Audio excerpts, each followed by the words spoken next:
So today is May 9th, 2015. Um,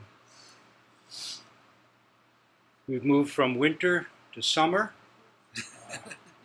Once again, things are uncomfortable, which seems to be kind of how things simply are, uncomfortable. So to start with today, I'd like to talk about, well, in a way, my own practice, but also some of the things that are going on. A number of people that I know are having a very difficult time right now. Some of it is emotional, but it's very difficult, emotional. And some of it is serious health issues that involve surgeries, which could also entail the end of life. So this brings up a number of things for me, and hopefully we will get to the Vimalakirti Sutra today, though we may not.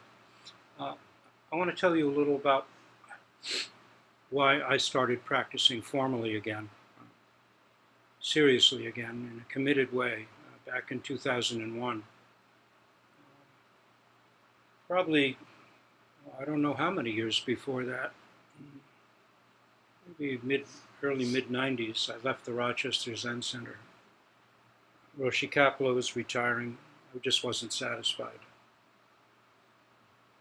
with my own practice, or the kind of practice that I knew. And for a while, after an interesting session with Dana and Roshi Kapila was first coming down with Parkinson's. Dana replaced him in Santa Fe. We did a session, and I noticed something very different about his practice. And I had a long conversation with him afterward, and he spoke about beginning work with Aiken Roshi and looking at Diamond Sangha perspective on our koan curriculum. As it turned out, I was going to be in Hawaii, karmically, very unusual circumstance. I was invited to speak in Honolulu, and so I had a chance to meet with Aiken Roshi while I was there working every day. And I began going to Doksan with Aiken Roshi while I was there. And this led to about 4 years of connection, both in several sesshin as well as through, at that time we were doing koan Doksan by mail, Aiken Roshi. And it was a long trip to Hawaii. Aiken Roshi's wife, Ann, died, and she really helped keep his correspondence timely. And after a while, he just wasn't able to keep it going.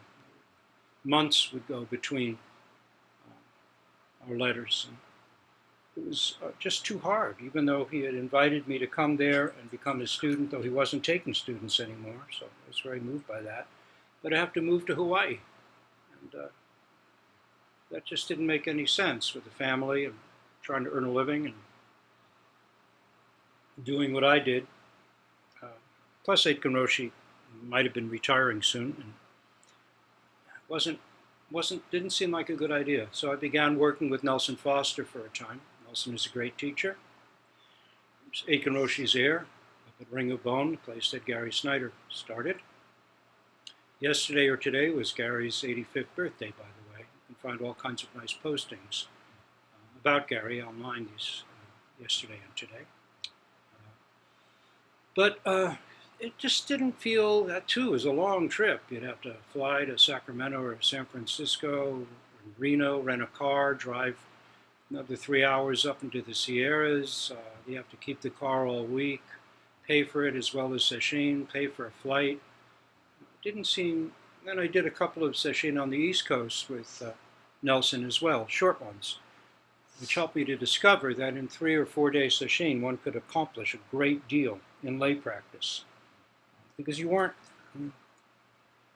Sometimes 7 day sesshin and kind of, for lay people, can be very hard because you have to prepare, to do the sesshin, and you have to undo the sesshin. But 4 or 5 days for lay people really allowed one to do one's best, to give one's all right from the start. And, it was very encouraging, but just didn't feel homelike enough. Then in 2001, I was under a great deal of pressure. I mean, a lot of pressure. And I started having some autoimmune illness. It was potentially serious, and then 9/11 came. And that seemed to be systemically for me the final straw. I was hospitalized for 5 days, not long after that, and when I came out and was healing, starting up my life again,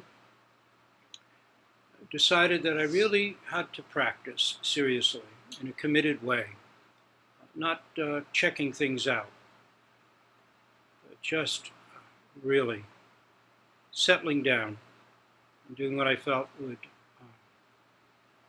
help me mature the most. Why? Because it became very clear to me that life is short. Life is much shorter than any of us think. It's quite like a dream. And we hear this a lot. One day, we kind of realize what it's saying. It isn't something that's said just to make us pay dues, become members of Zen practice communities. There's a reason it's said. And I decided I would go visit my old Dharma friend, Dana Roshi, who was in Denver, who is both a Kapla Roshi and Aitken line teacher. He combined both sides of my practice experience. And I got on a plane. I went to visit. And we talked for a weekend. Then I decided to begin practicing with him. I began formal, committed practice again at that point with a specific teacher. It meant going to 2 or 3 full sesshin each year. And after a few of those sesshin, we began phone doksan. First, once a week, every week, no matter what else was going on. My schedule was arranged as best I could make it. And if I wasn't traveling, I was there. And we did doksan. Then we upped it to 2 doksan a week. So since about 2002,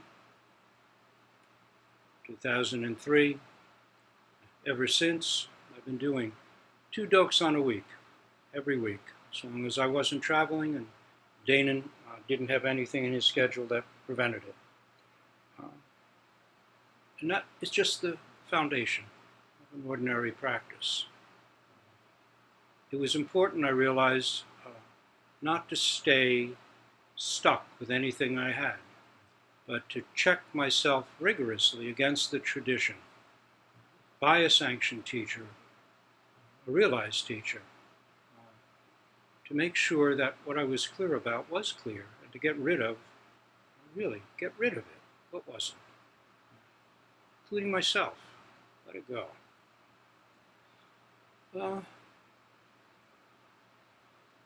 I recently had a weird and anxious dream, which I'll share with you. You know how funny dreams can be sometimes. If you get up in the middle of the night, you're up for a while doing things, and you go back to bed and early morning and you go to sleep for a couple more hours. Well, I had this weird dream. You know how those kind of dreams after being up and going back to sleep can be. I was in an airport. First I had to go through the airport security line. I seemed to be pretty anxious in this dream. I had to get through that line. I got through the line. Then I got into the airport. It was a big airport. Escalators going up and down. Big, big, big space. Then I'm running along to get to my flight. And then I realized I don't know what my flight is. And I don't know what my destination is. I don't know what city I'm going to. And as I'm running along, I'm looking through my bag. As I'm running, I can't find a ticket. I can't find any papers that would tell me what my travel itinerary is. I'm just running. I'm terribly anxious. I don't know where to go, what plane to get on, what I'm aiming for at all. And then I woke up.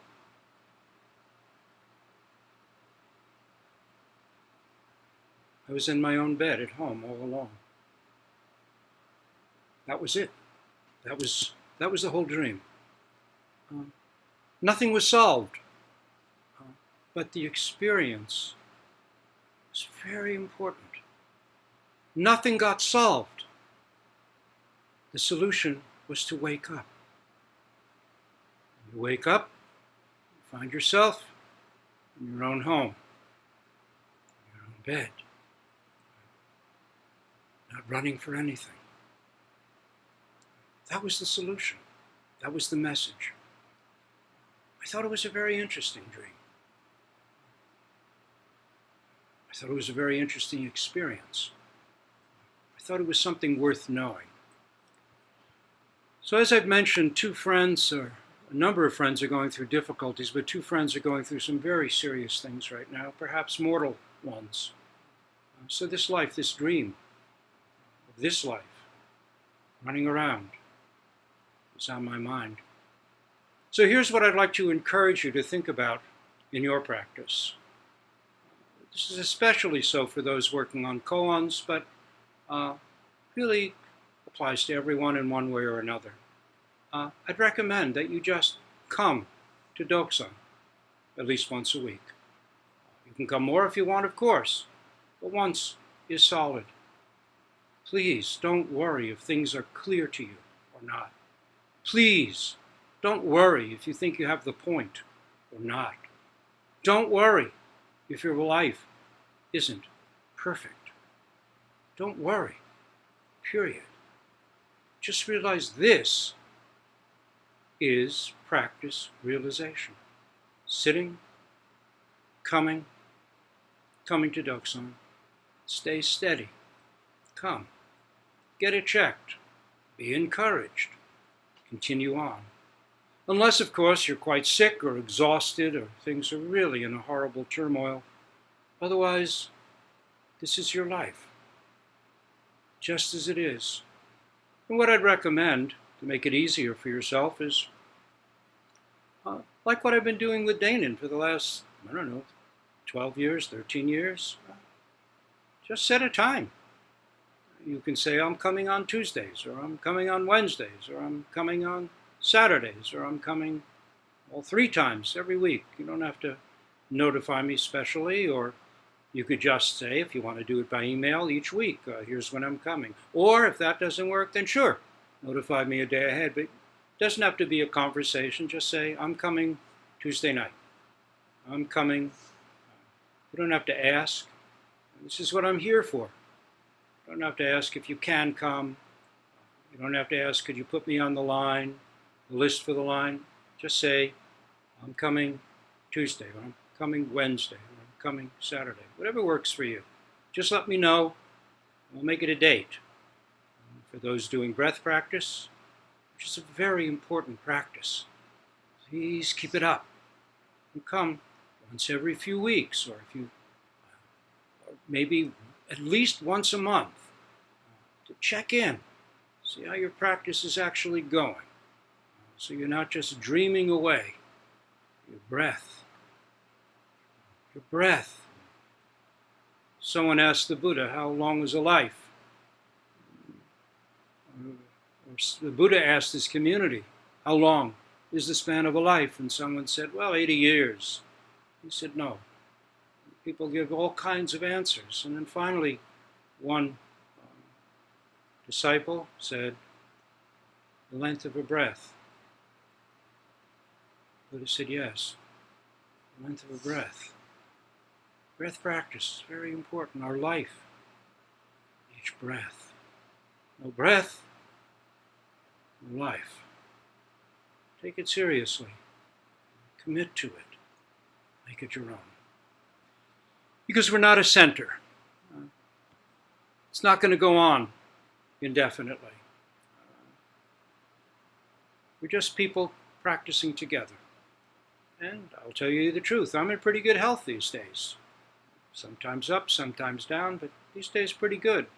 But I am heading towards 70 years old. How long will I have to work with you? It's unknown. Let's not take anything for granted. I don't say this to make anyone anxious or unsettled, nor should anyone feel guilty. Please, this is simply reality, our reality. No one has a warranty that came with them when they were born. Let's just do our best. Let's stay steady. Our practice isn't about being special at all. It's just ordinary. Breathe. Take up your koan point. Get it checked. Go on. Thank you very much. So let's take a look at the Vimalakirti Sutra now. We'll begin. I don't think we'll do this entire chapter, but we're looking at chapter 8 in the Vimalakirti Sutra. Let's see how that goes. We're looking again at Burton Watson's translation from the Chinese of Kumarajiva from about, amazingly, the 6th century, though the sutra itself comes to us from closer to the 1st. Zen was right there, right at the start. So if anyone tells you, oh, well, the original Buddhism is, like Theravadan Buddhism, and it's got none of this magical, special, bodhisattvic stuff in it, you just point them towards the Vimalakirti Sutra and say, explain that. So, here we go. Chapter 8, the Buddha Way. At that time, Manjushri asked Vimalakirti, how does the Bodhisattva go about mastering the Buddha way? Vimalakirti said, the Bodhisattva should follow a path that is not the way. Then he can master the Buddha way. Manjushri asked, how does the Bodhisattva follow a path that is not the way? Vimalakirti is really getting us to pay attention here. Take away everything. Oh, I'm a good Buddhist. Oh, I'm practicing the way. Be careful. There's an interesting quote from Gary Snyder in an interview. I don't remember when the interview was. I think I might have posted it. He said, it's good to be a Buddhist, but it's not so good to be a very good Buddhist. Something of that sort. So, Vimalakirti replied, if the Bodhisattva goes to the region of the 5 sins that lead to the hell of incessant suffering, he shows no anguish or anger. He arrives in hell, but is free of offense or defilement. He arrives in the realm of the beasts, but without the faults of stupidity or arrogance. Look at the Jataka tales. How many times is the Bodhisattva born as a beast? Yet always working on wisdom and compassion. How many times in our day are we born as beasts? Can we continue working on wisdom and compassion? He arrives in the realm of the hungry spirits, yet is fully endowed with merits. He goes to the world of form and the world of formlessness, but makes no boast of this. Please, practice is not about being special at all. Not at all. He shows greed and desire in his actions, but is removed from the stains of attachment.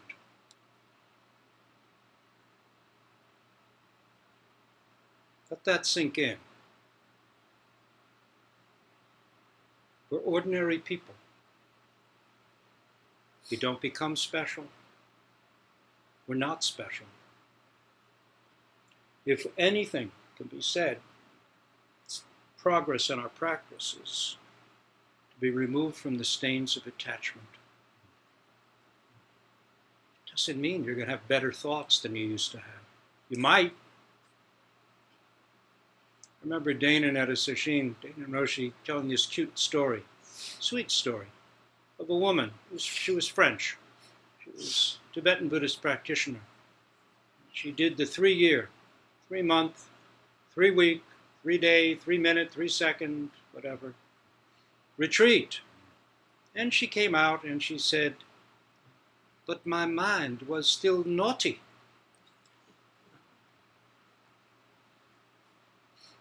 He appears to be stupid, but utilizes wisdom to regulate his mind. He appears stingy and grasping, yet relinquishes both inner and outer possessions, begrudging neither body nor life. He appears to break the commandments, but in fact resides secure in the pure precepts, and even then remains fearful of committing the smallest faults. He seems angry and irascible, yet at all times compassionate and forbearing. He seems indolent and lazy, yet works diligently to acquire merit. He seems disordered in thought, yet constantly practices meditation. He seems stupid, yet has mastered both worldly and otherworldly wisdom. He appears fawning and deceitful, but is skilled in expedient means and faithful to the Sutra doctrines. He appears haughty and arrogant, yet serves as a bridge and a crossing for living beings. He appears to be immersed in earthly desires, but his mind is at all times clear and pure. We see him going among devils, yet he abides by the Buddha wisdom and heeds no other teachings. We see him going among voice hearers, but to living beings he preaches a dharma never heard before. We see him going among pratika Buddhas, but he manifests great pity in teaching, in converting living beings. He seems to be among the poor and destitute, yet he has jeweled hands capable of bestowing inexhaustible benefits. He seems to be crippled and deformed, yet possesses auspicious features, adorning himself wonderfully with them.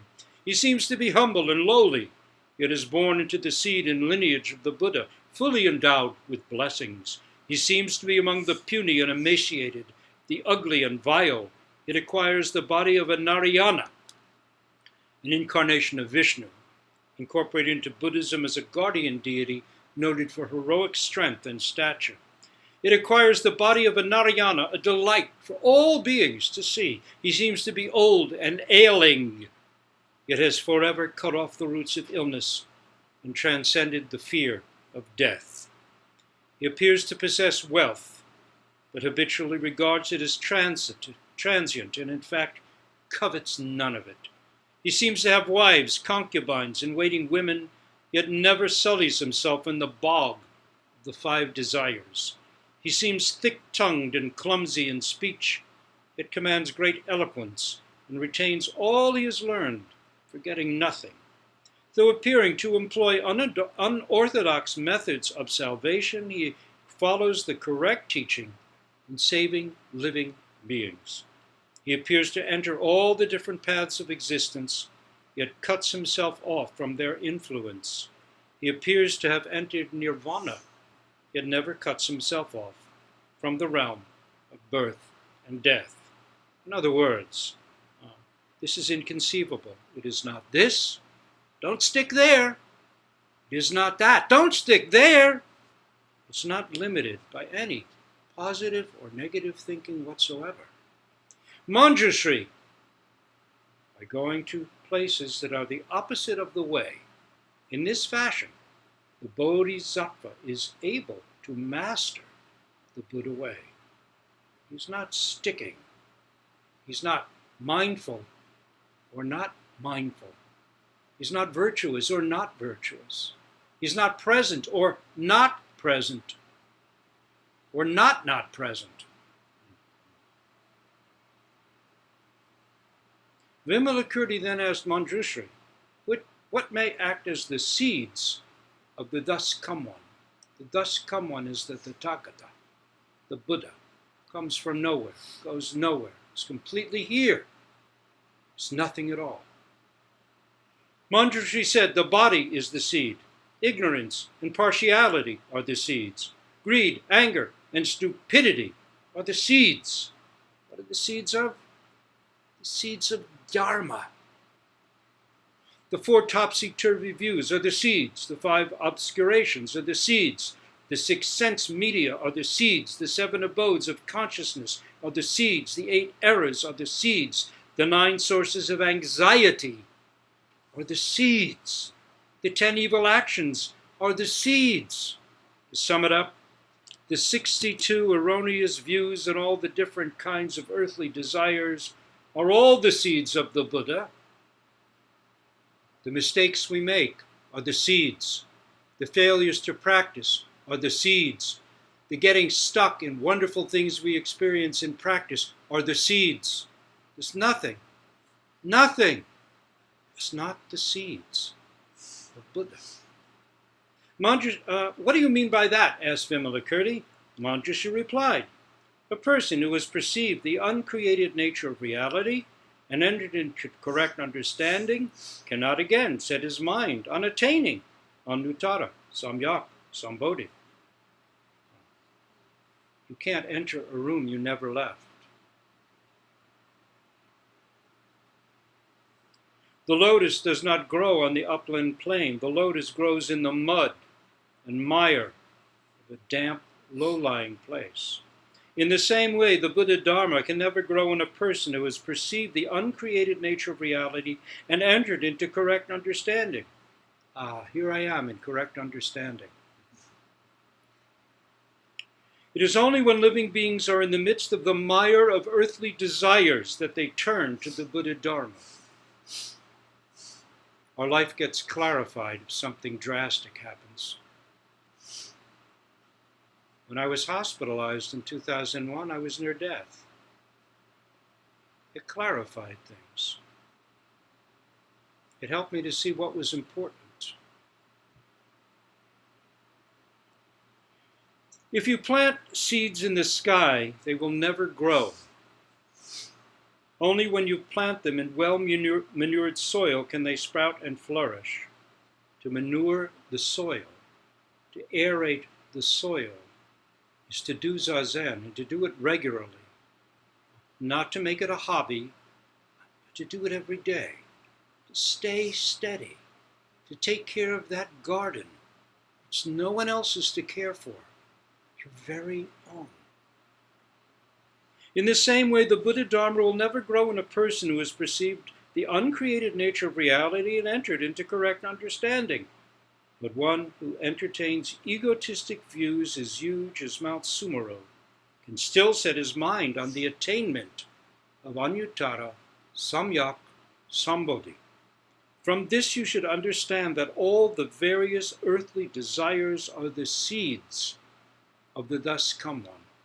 If you do not descend into the vast ocean, you can never acquire a priceless pearl. In the same way, if you do not enter the great sea of earthly desires, you can never acquire the treasure of comprehensive wisdom. So, this is Manjushri speaking. Manjushri is the patron of all Zendos. He sits on our altar, embodying practice realization. Let me repeat what he says. If you do not descend into the vast ocean, you can never acquire a priceless pearl. In the same way, if you do not enter the great sea of earthly desires, you can never acquire the treasure of comprehensive wisdom. Which means being the very person you are, with whatever mistakes you've made now or in the past, in the endless past, immersed as we each are in this great sea of birth and death, of time and space, of difficulties, problems, desires, unfulfilled hopes, everything running through that vast airport, not knowing where we're headed, can't find our ticket. Go right into it. This is how we acquire comprehensive wisdom. Not by sitting on a mountain, not by sitting at the top of a 100-foot pole, not by being free of everything, but right in the midst. Get it checked. See the ground under your feet. Take care of the garden. Right where you are, as you are. Not one day when it's all okay. At that time, Mahakashapa sighed and said, "Excellent, excellent, Manjushri. These words are aptly spoken. It is indeed just as you say. Those who are troubled by the passions are the seeds of the thus come one. But persons such as us, the voice hearers, it is the disciples who are stuck in emptiness, essentially, can't develop compassion and skillful functioning. There are a number of koans in our curriculum that work to free us of this lofty condition. One talks about sitting on the top of a 100-foot pole. It's very peaceful up there. You've worked hard to get there. But it's not yet genuine. Take a step from the top of the pole. Your whole body will be revealed as the world of the 10 directions. Very important koan in our lineage. Another koan, very important koan, that's in the Mumonkan, another one in Hekigan-roku. Teacher asks his assembly, "How do you gain power for the way?" No one could answer him. He said, "With my staff across my shoulders, I head off into the 10,000 peaks. Right in the midst, the ups and the downs, not just with the ups. We gain power for the way. We let go of all our past accomplishments and face what's right on our plate right now." But persons such as us are no longer capable of setting our minds on the attainment of Anuttara Samyak Sambodhi. Even those who've committed the 5 sins that lead to the hell of incessant suffering can still rouse aspirations that will afford growth to the Buddha Dharma. But now we can never rouse such aspirations. We are like persons whose faculties are impaired and can no longer satisfy the 5 desires. The voice hearers who have cut off all entanglements, we're completely free, are like this. But they can no longer benefit from the Buddha Dharma, nor will they have the desire to. In this sense, Manjushri, the common mortal, responds with gratitude to the Buddha Dharma, but the voice hearer does not. How could we? He's saying. We think we've got it. Why do I say this? Mahakashapa goes on. Because when the common mortal hears the Buddha Dharma, he can set his mind on attaining the unsurpassed way, determined that the 3 treasures shall never perish. But the voice hearer may hear of the Buddha's Dharma and powers and fearlessness to the end of his life, and yet never be capable of rousing in himself an aspiration for the unsurpassed way. An aspiration is different than a wish. The aspiration means we do it. We don't just wish it and go, "Wow, that's wonderful, that's amazing." No, we get up and we sit. We do the practice. In the evening, if we can, we sit. We do the practice. This is rousing an aspiration for the way. Aspiration means, my gosh, I've got to do this, and I will, to the best of my ability. And believe me, no one's perfect.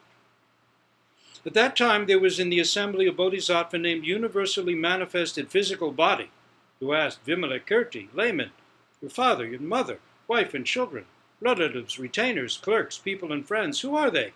Your maids and men servants, your elephants, horses and carriages, where are they?" Vimalakirti replied with the following verses. Wisdom is the bodhisattva's mother. Expedient means, skillfulness that is his father. Of those who guide and teach all beings, there are none not born of these, wisdom and skillfulness. Wisdom? What is wisdom? If you hold a thing in your mind called wisdom, it's not wisdom. It's a thing in your mind called wisdom. Wisdom is nothing at all. Just the sound of air conditioning. Just the pain in my knees. Just the pressure in my head. Just the sweat dripping down my neck. Dharma joy is his wife. Pity and compassion of mind are his daughters. The good mind and sincerity his sons. Final emptiness and tranquility his dwelling. For disciples he has many dusts and passions. They follow the dictates of his will. The 37 elements of the way are his good friends. Through them he gains correct enlightenment. The paramitas are his dharma companions. The 4 methods of winning others his singing girls. For songs they carol the words of the dharma. Such is the music made for him. In the garden of full retention of the teachings grow the trees of the law free of outflows. Their wonderful blossoms are the 7 factors of enlightenment. Their fruit, emancipation, wisdom. On the bathing pool of the 8 emancipations, brimming with clear waters of meditation, spread the lotuses of the 7 purities. Those who bathe there are spotless. His elephants and horses race the 5 roads of transcendental power. For chariot he has the great vehicle, Mahayana. Controlling, directing with the single mind, he travels the 8-fold path. Single mind, one with the way. All doubts and confusions disappear, says the verses on the faith mind. With single mind. What is single mind?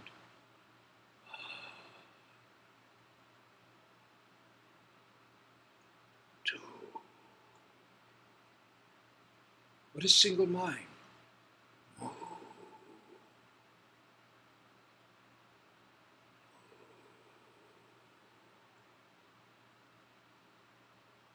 Don't go wandering in your head. You have a single mind. Don't forget it. The 8-fold path is our life. Right thinking, right action, right doing, right working, etc., etc. His form displays all the auspicious marks. Every good feature adorns him. He is clothed in the garments of shame and remorse. Shame and remorse for all the stupid things I've done through the endless past. I will not do these things again. A deeply searching mind is garland. For wealth he has the treasure of the 7 assets, which he teaches to others, enriching them.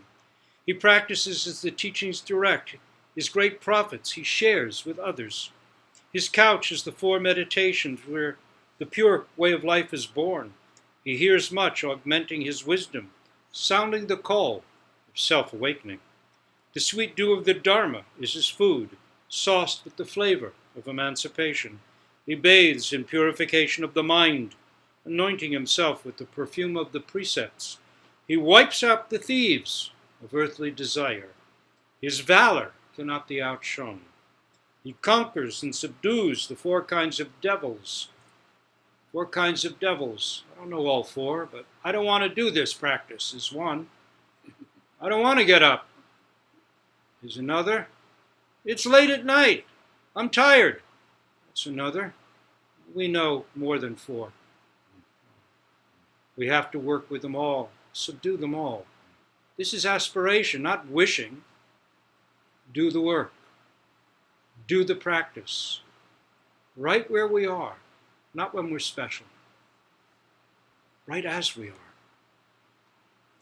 For life goes by. It's only a breath. I'm not kidding. It's only a breath. If you're lucky, there's a next breath. And then it too is gone. His victory banners fly over the place of practice. Though he knows there is no arising or extinction, he undergoes birth, so he may instruct others. In every land he manifests himself, like the sun. Nowhere is he not seen.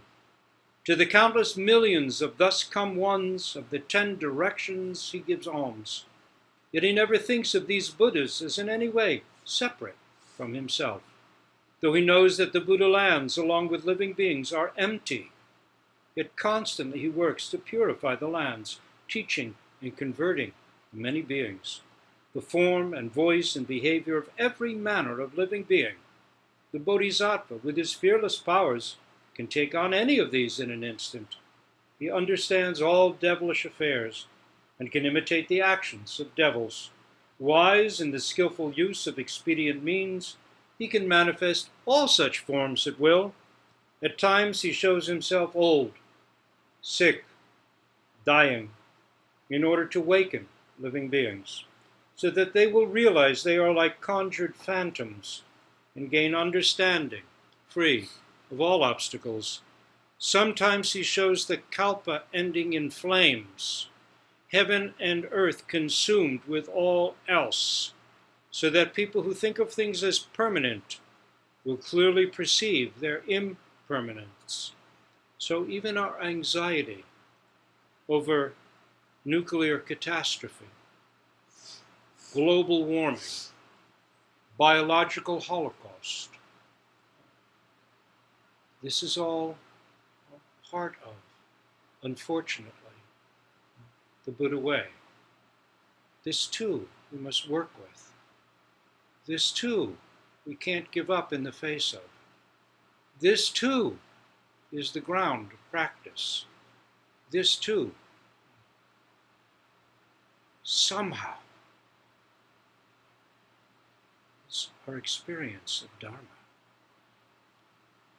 Sometimes he shows the kalpa ending in flames, heaven and earth consumed with all else, so that people who think of things as permanent will clearly perceive their impermanence. What is it that most of us think of as permanent? We can believe animal species are impermanent. We can believe that grasses and trees are impermanent. We can believe that people are impermanent. We can believe that we ourselves are impermanent. But it's very hard to really believe that yourself is not permanent. Check yourself on that.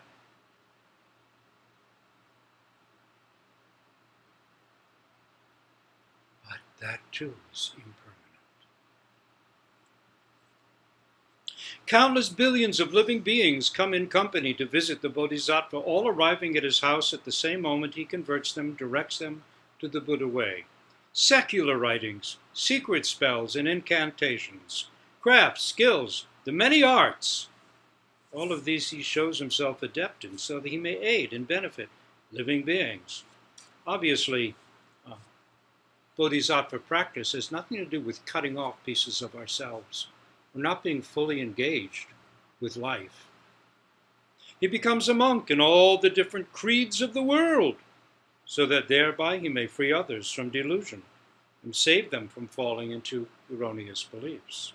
At times he becomes the sun, the moon, a heavenly being, an Indra, Brahma, Lord of the world. At others he may become earth or water, or again become wind or fire. If during the kalpa there is pestilence, he manifests himself as medicinal herbs. Those who drink portions made from them will be healed of sickness, cleansed of poisons. If during the kalpa there is famine, he manifests his body as food and drink, first relieving hunger and thirst, then telling people of the Dharma. Hungry people need food, not preaching. It was a terrible thing. It was posted on the internet. Terribly sad. I don't make this statement about Christianity in general, but a particular Christian group, in response to the sufferings in Nepal, packaged up great big care packages and sent them to Nepal to be of help. What was in those big boxes? Hundreds and hundreds of Bibles.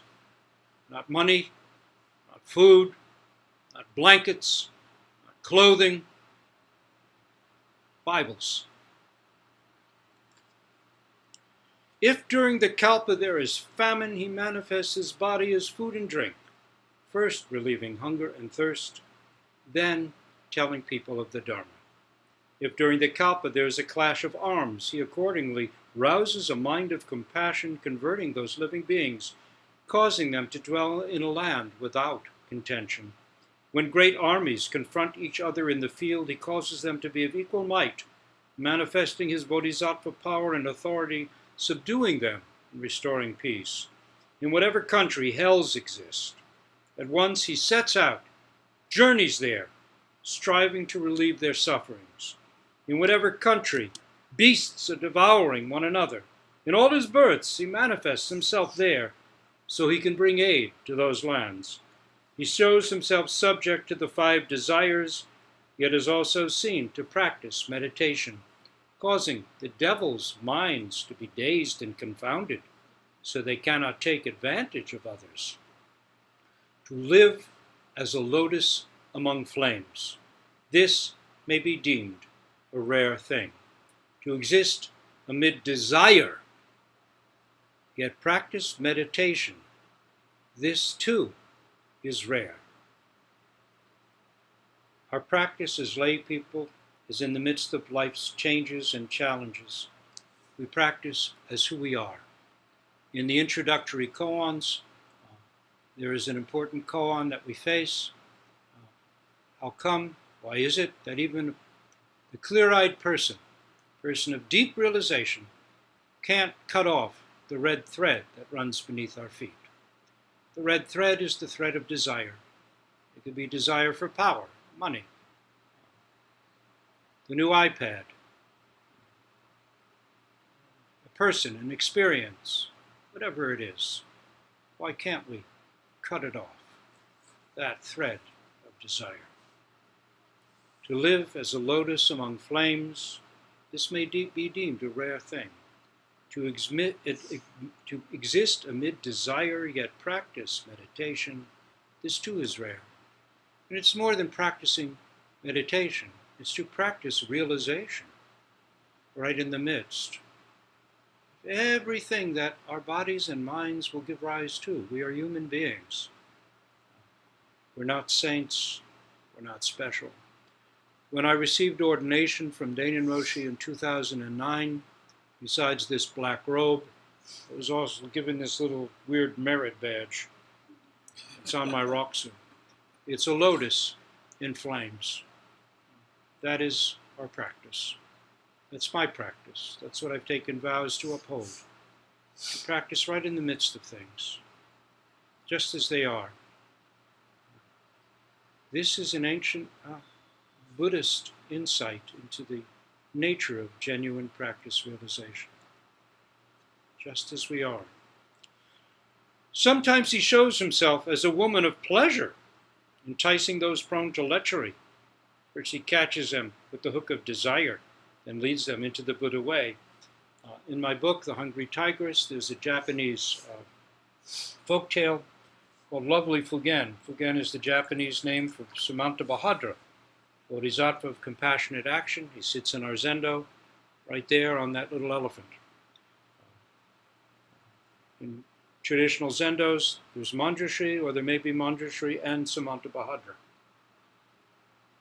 In this story, Samantabhadra, the great Bodhisattva, not bound by anything, including gender, takes the form of a beautiful courtesan who dances. Taking on, in her dance, she wears the robes of the Bodhisattva Samantabhadra. A Fugen. Many guys go to see her. She's quite attractive and quite a good dancer. A monk, an old monk, keeps having this voice in a dream come to him and say, "You should go to see the courtesan dance." He goes, "I thought I was done with all of that. I don't know why it's coming back to me, but no way." And the dream comes again. "You should go see that lovely courtesan dance." No, I won't. I won't give in to temptation." Third time it comes, he goes, "Well, maybe it's a message. Maybe I should." He goes.